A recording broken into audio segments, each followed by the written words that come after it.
All right, man, here we go.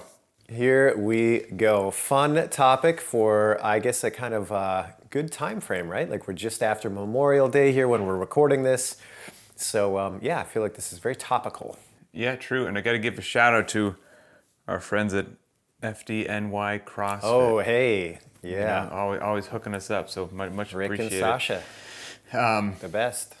Yeah, so we got a topic that I'd forgotten about, but you just sent it to me again this morning, and it's relating to hero workouts. It's from Brad, and it came in via the VNR Instagram, which is hero workouts. How often is too often to program them? Great question, right to the point. And before we get into that, I should say what I always do. We appreciate everybody. Help supporting the show. Go to verynotrandom.com. Check out all the different cycles that we offer. Get your first strict handstand push-up, pull-up. Got ring muscle-up stuff. Want to learn to walk on your hands. There's barbell programs. There's a 1.5-mile run thing we worked on with Chris Henshaw. And then if you own a gym, CrossFit gym, powerlifting gym, Olympic lifting gym, I don't care what kind of gym it is, and all that back-end stuff that has to happen, btwb has got you covered for all-in-one solution for workout tracking, gym management, and billing all together. And if you're interested in that, go to btwb.com/all-in-one, and your life will just become utopia. So, there you go. I mean, that's a very reasonable thing. Yeah, So, hero for sure. workouts, how often is too often? I got a couple things in my head, but do you have any Yeah. off the cuff stuff you want to throw out there? Oh, you know me, of course I do. I think the context, as with so many things, really makes the difference here. Because the term hero workout, even in and of itself, covers such a wide range. And it's that double-edged sword, right? Like on the one hand, it's unfortunate that there's so many of these workouts to choose from because, There's so many. I mean, that's, the Right. obvious sign of that is not good. But on the other hand, it's great that, you have a way to tribute or to pay tribute to these brave men and women. So there's that double edge to this. But I guess what I'm trying to say clumsily here is that within that we're talking hundreds of workouts, there are all stripe within them. There are long grinder workouts that are pretty aggressive. There are some shorter, sharper ones, and there's some workouts mixed in there that don't require any equipment at all, etc. So it's kind of hard to pin it down. Now, I think what most people mean when they say a hero workout, kind of colloquially, is that it's going to be a longer, more arduous effort than That's the what I think average too. workout. Yeah. So I think that's kind of the baseline that we should start with. But I do think it's worth acknowledging that there's a huge range within that band of hero workouts. And you're right. It's sad. There's so many, and as a veteran myself, acutely aware of all this stuff. There's a real person behind every one of these workouts Right. with a real story. A Yep. family that's grieving. Like there's all that stuff that's there, and sadly, like you said, there's so many that you could probably program a hero workout every single solitary day if you wanted to, which is crazy. So, but for this discussion, as much as we can, so please, audience, take this into consideration. This can be like a sensitive topic, especially if you like intimately know somebody who has a hero workout named after them that falls into one of the like buckets that I might put one into. What was I just about to say? Not all hero workouts are created the same, as you said, with potency and duration, all those things. But the other part is, to answer Brad's question succinctly, how often is too often? Well, let me just say first, you never have to program a single hero workout if you ever want to for the rest of your life. You are under no obligation to do that. So I'm just assuming now that you want to for whatever reason, okay? But you don't have to. And so I would personally recommend, and I hate being told what to do, that I have to do something on a certain particular day, but I do program Murph every year on Memorial Day. And I make sure that what's leading up to it makes sense, and what we're going to do after it makes sense, given Murph's time domain, the gross movement patterns, the upper body pulling, and the below parallel, and the volume, and all that stuff. So my general short answer to Brad, and we'll get much more into this, is, again, you're under no obligation. There's no certain cadence or frequency that you need to do this. And I would say, out of all those hero workouts, like you said, that fit everything from short to long to heavy to light, I would select one that meets the needs of your programming. Like that should be it. Like if you know that on a particular day, maybe you're scrolling the list of hero workouts for like ideas and you're like, oh, I was actually looking for something like this. Like, oh, I really wanted we want a high interference body weight workout. Man, I totally forgot about JT. JT could be a great thing to throw in. That fits beautifully. Like versus I feel the need to program something on a certain day, so I shoehorn it in even though it doesn't fit. So my general thing is I would say let the needs of your programming and the system that you have dictate where you have going on. And then there's such a huge variety of hero workouts that if you want to place one on a certain day and you take the time to look through them, there's a pretty good chance you could find one that would fit. Yeah, most definitely. And I'll kind of expand on what you were saying before, where it's a little bit difficult to talk about because it is sensitive. And like you said, there's a real person behind each one of these tributes. That said, some of these workouts are not programmed with, I guess, the intention that it's going to be the primary driver of your fitness, meaning it's not necessarily designed to have a significant forward progression for you. Quite true. In many cases, the rep schemes are chosen based on significant dates or events or something like that hold some significance to that person's story that, maybe creates a little bit of an awkward feel if you're just only looking at it purely from the programming standpoint. And that's no slight against anybody for choosing that. It makes perfect sense when you think about the impact and what the workout is meant to do as a tribute. Correct. However, you have to be aware of that if you're going to plug and play within a program. Sometimes it might not fit as neatly as you like. So that's one more thing to consider. If we strip all of the emotion out of it, all of the other intangibles around why hero workouts are so impactful, and we look at it purely just from the programming element. Yeah, and as somebody who in my previous life has programmed some of those hero workouts that exist, that's those were exactly the selections that were made. Sadly, this was the date the individual passed away on. You would try to incorporate that into the scheme.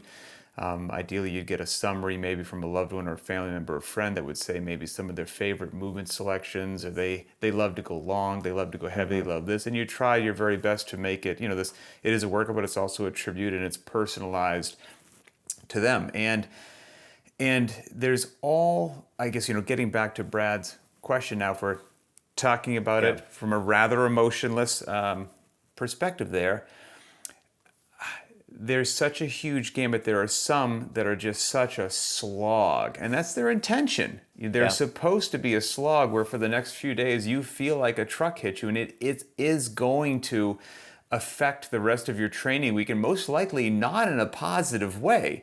But there are some things you do to honor certain people that are, not the best long-term decisions for your recovery and, how your hamstrings are going to feel, but you want to do that as a tip of the cap to a certain individual. That's one thing. So, but getting back to Brad's question, I looked back just to give him an idea as to how frequently I happen to program a hero workout, and I programmed them based upon what I said previously, when they fit. I don't feel any particular compulsion that I have to. And it was roughly about one a month, is I would say what it was. And the ones that I selected, I'm sure we might chat about this as well, are ones that fit into the programming, but also the ones that I felt were well-constructed, beautiful workouts, fit the need of the day, and were just as appropriate as any other workout, meaning I wasn't just going to beat the stuffing out of everybody for no reason for the next 2 or 3 days. And so I'll give you the last 3 or 4 that made an appearance on Linchpin. We just did Murph on Monday, because as we record this, it's May 29th. So a couple days ago, we did Murph. Earlier in May, we did DT. And then in April, we did one that is a bit of a beast, but still, if you're working all the time, it's reasonable, but it's just big chunks of work, which is what I wanted. And in April, we did Daniel. Do you remember Daniel? Yep. And Daniel has I think it begins and ends with a set of 50 pull-ups. So, we'll do sets of 100 pull-ups over the course of a workout, but 2 sets of 50 that gets your attention. And there's good runs in there and 2 sets of 21 thrusters. Previous to Daniel, in March, we did Michael, which is, that's another, not a barbell in sight on Michael. No, Michael's a but a lot of sneaky reps. one. Yeah, so 3 rounds of an 800-meter run, and then 50 hip extensions and 50 sit-ups. You know, so you're going to get in 150 hip extensions and 150 sit-ups, just regular ab mat sit-ups or whatnot. But Michael's one of those ones which is super sneaky, like, and just lights you up in a beautiful way. And actually, the individual who Michael is written about is Mike McGreevy. Mike McGreevy was at SEAL Team 4. He was a new guy with me. I walked up and down the hallways with him as an officer call with him. Like, you know, so it's just like, again, so I said, like, I get it. Like, I get why we have these hero workouts. Like, I truly mean that. And then before that, in February, we did Jerry. You know, and Is Jerry's... that forward and backwards running? Or No, is that that's, row, run, row? Yeah, Something like that. It's like a 1 mile run, a 2K That's row, it. and a 1 mile run. So like Jerry's a great example. Like you push the pace on Jerry. Jerry's a really tough workout. Jerry's not going to alter the rest of your training week. Right. You know, but it's a hero workout. And instead, like DT at 155, DT is not a joke. I'd kind of categorize that as like a heavy day at a high heart rate. Like, it's a really challenging barbell cycling workout that, you know, fit into the course of your week. It doesn't destroy the rest of the week, you know. So again, now we talk about something like that versus, are you doing the 7? That's going to have a different impact on people. And so that's kind of where I'm at. Yeah, absolutely. Or Murph. I mean, as you know, the most kind of recent example, that's something that very few people are going to tolerate with a high level of repeatability. It's not going to be something that you just do today and then do tomorrow and walk away from that. At least for most normal people with a with a pretty average recovery and all of that. So yeah, I think that once a month sounds about right, and it's interesting that that's kind of how it netted out. I also think, to your point, okay, if you know what you want to do with these workouts, you can treat them like any other capacity, right? And so if you're thinking about just kind of the broad bases that you want to hit with your programming, you want to be lifting heavy regularly, you want to be working skills regularly, you need to see some short intensity pieces regularly. And on top of that, you need to see some longer pieces regularly. And, you know, most people are going to conceptualize that in about a 2-week kind of mini cycle, if you want to call it that. That's where a lot of people tend to gravitate within their programs. So, you know, once within that kind of 2-week cycle, I think would be a great place to start if you're not sure, and then play around with it and see what the effect is and how you feel if you're starting to do more hero workouts more regularly. And if it is the outcome where, hey, I'm just feeling beat up and it's hard for me to get back into my quote unquote regular training, okay, well, maybe throttle it back a little bit. But if you're not experiencing that and you're feeling pretty good and it complements the other training that you're doing, well then, hey, run with it. And you know, I think that's the advice I would give anybody, regardless of the quality that they're trying to insert within their programming. Put it in there, don't go overboard with it, see what the outcome is, and then adjust accordingly. Yes, and you know, for Brad's just rolling around in his head as well, you know, if I kept going back further and further, the ones that have made appearance as well, and it actually percolated some thoughts in my head as to some things that maybe need to make an appearance again. Yeah. I'm a big fan, and I'm not saying I'm good at it, a big fan of Nate. I think Nate's I love great. that one, yeah. Yeah, and especially with some stricties, with some strict handstand push-up, I think Nate is a beautiful, beautiful workout. Randy. Yep. I do not like Randy. 75-pound barbell for 75 reps. That's my nightmare. That is, again, a beautiful sleeper of a workout that appropriately inserted. It is, you know, if you're just doing, you know, Isabel over and over again, all of a sudden, I'm so strong, I'll whip this lightweight around. Okay, give Randy a little try. One that I programmed every now and then, and I put it when it fits under like a heavy day at a high heart rate, but it's a hero workout, and it's challenging. Like, don't get me wrong, but I feel like it's appropriately challenging. That again, it doesn't derail the rest of the week. It's a workout. It's called Jorge, and Jorge has a 155 barbell for men, and it's squat cleans. And the squat cleans go 15, 12, 9, 6, 3. So you're going to get in 45 squat cleans at 155. And then you double those reps for the GHD sit-up. So you'll get in 90 GHD sit-ups and then 45 squat cleans. I think it goes 30 GHDs, 15 cleans, 24, 12. And so 90 GHD sit-ups, if you built up that tolerance, it's a good dosing, but it's not inappropriate. It's a great training area. And then 45, squat cleans at that loading is most certainly for a lot of athletes a heavy, challenging day, but not inappropriately so. And so there's a lot of workouts under the huge umbrella of hero workouts that, I could have created a workout similar to that and fit the bill, but a hero workout was chosen because it's already there and it's this nice repeatable benchmark. And so, Brad, I think if you do lay out your training protocol, what the holes that you're trying to fill, and again, you look through the list, there's a lot of variety there. Yeah, and I think you just nailed it right there with the word benchmark. That's another great way to kind of frame some of these hero workouts, is exactly that, as a benchmark. And so if you think about any other benchmark, how often you program that is going to be dictated on a couple of different factors. Number one is your own training age. If you are somebody who's deep in, you've been hitting it hard for many years, it's unlikely that you're going to come back to a benchmark every week, or at least the same benchmark every week, because you're just not pushing the needle forward enough in that time frame to see any reasonable change.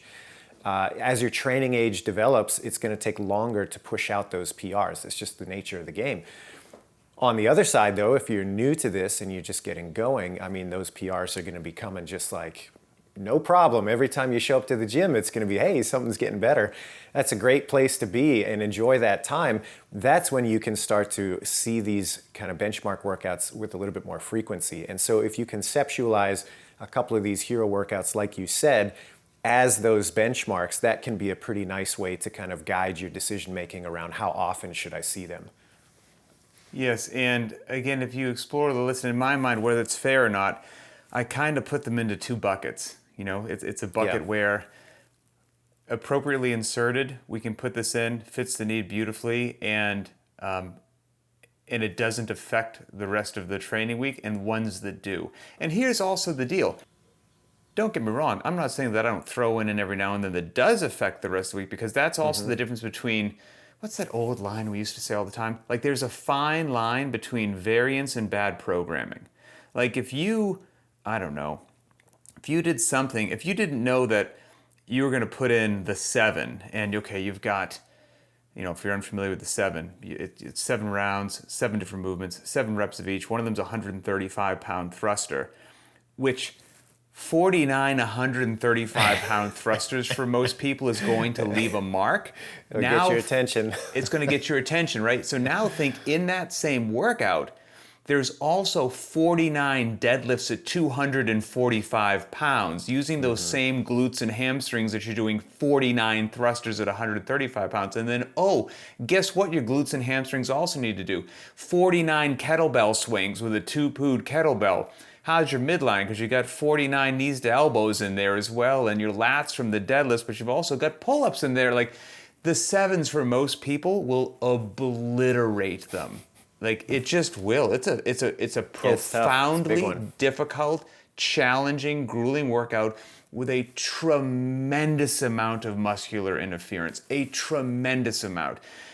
If you see that coming as the program, and you're like, this is not something that we're going to do all the time because it's just going to derail us for the next 5 days. But every now and then, again, if you get back to the roots of CrossFit, the roots of CrossFit is police, military, first responder, ready for anything, use your fitness. Well, in those worlds, it doesn't care if whatever you did yesterday left you with sore glutes and hamstrings. The alarm in the firehouse might go off again. The balloon might go up for the military. And you got to use those same musculature again. Throw in the same 80-pound pack. Hike up the same ravine, like for another 4 hours. No one cares that those muscles are sore.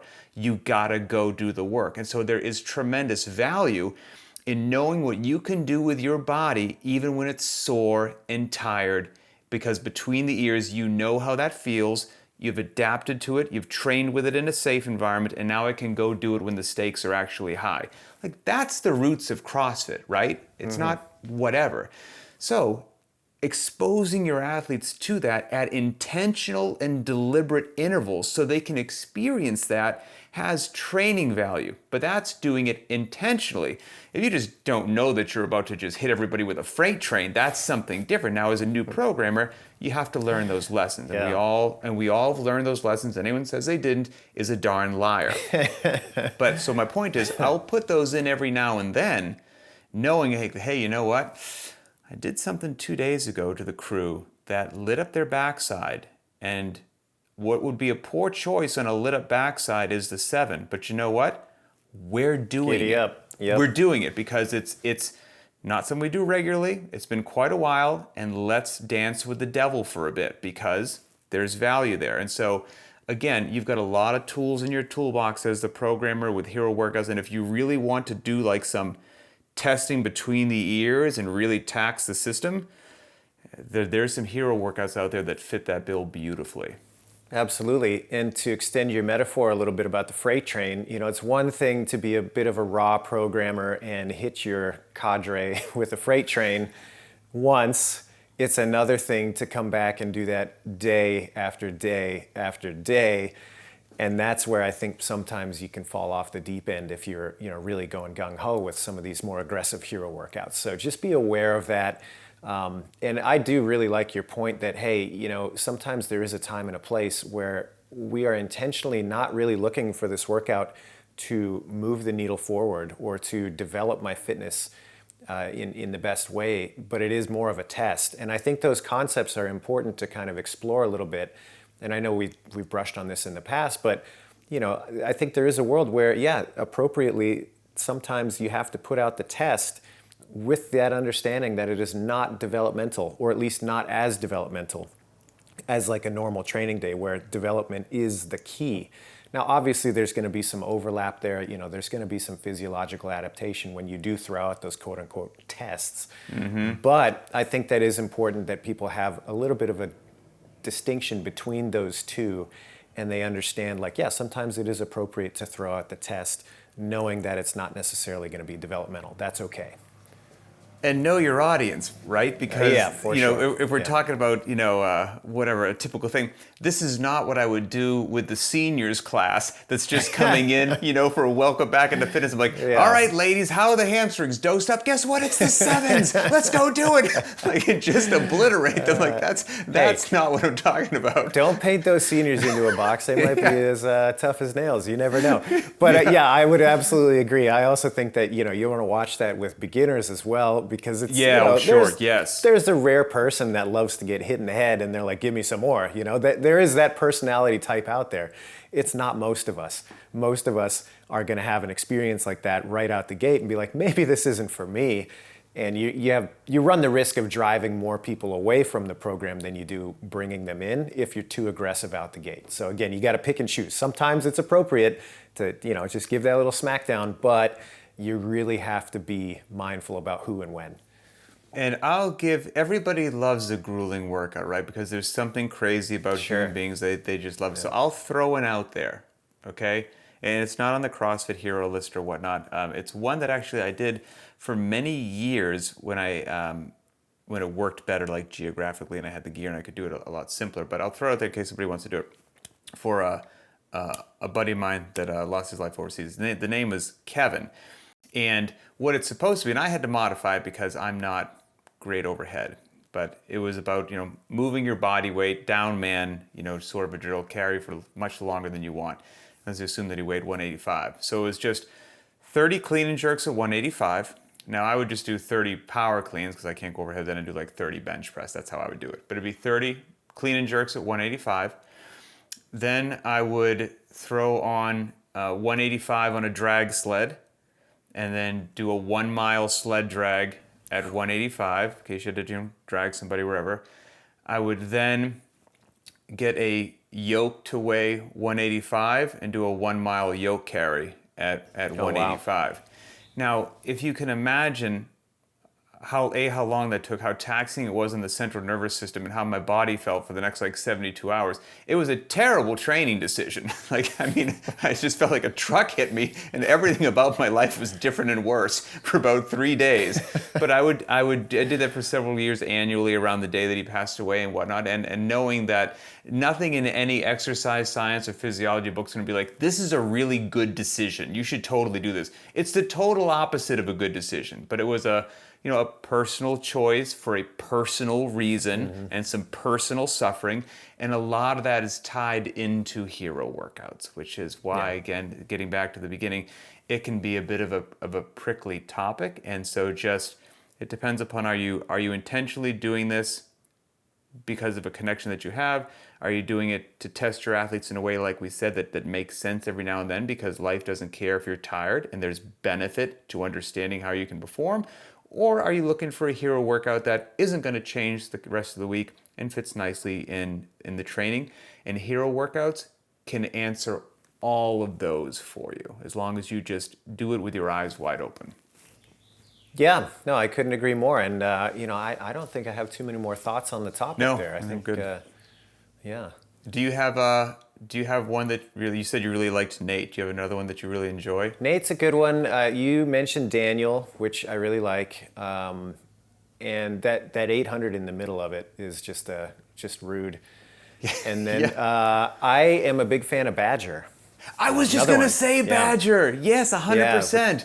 That's a great one. I have a really distinct memory of doing that in Encinitas, California with Miranda at the, I can't remember the name of the old facility. It was where they used to have the SEAL Fit things, but it was like kind of hybrid indoor-outdoor, and they had a really nice kind of run area around there. And I remember doing that in the evening after a seminar day with Miranda, and it was appropriately unpleasant. So. Yes, and so if anyone's unfamiliar with what Badger is, what I love about Badger is the chunks of work are more than you want. But what baits you in, as soon as you start working out, you know that it's terrible. But maybe if you looked at it on paper, you're like, this might not be too bad, because the barbell's light. It's 95 pounds for the men and 65 pounds for the women, 3 rounds for time of 30 squat cleans, 30 pull-ups, and an 800-meter run. And you're like, 30 is a big number, but it's only 95 pounds. I'm just going to beast this thing. And all of a sudden, it just, you're at singles and you wonder what happened. The last time, not the last time I did that, I've done it several times, but I remember doing it many years ago. Actually, I popped in for a class one evening at one of Kalipa's gyms. Okay, yeah. And I remember doing it there. Kalipa gave like some sort of war speech before the whole workout kicked off to get everybody fired up, and it was fun. So yeah, it's a good one. Yeah, that was a good one. So hopefully this helps Brad kind of figure out how often is too often to program the hero workout. But yeah, keep the questions coming, everybody. As you can see, they help drive the content, so you can find this show on the btwb YouTube channel. Post your thoughts and comments on this topic.